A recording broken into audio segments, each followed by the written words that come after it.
کلمہ پڑھتے ہی حضرت عمر نے فرمایا یا رسول اللہ جب آپ سچے، قرآن سچا، اسلام سچا، تو چھپ کے نماز پڑھنے کا کیا مطلب ہے؟ فرمایا ابھی تعداد ہی کوئی نہیں، 40 تو مسلمان ہیں۔ عرض کی حضور مہربانی کریں نا، آپ صرف اجازت دیں۔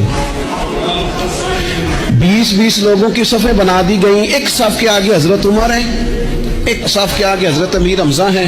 جناب عمر کہنے لگے چونکہ آپ اللہ کے رسول ہیں تو لہذا نماز بھی آج اللہ کے گھر میں پڑھی جائے گی۔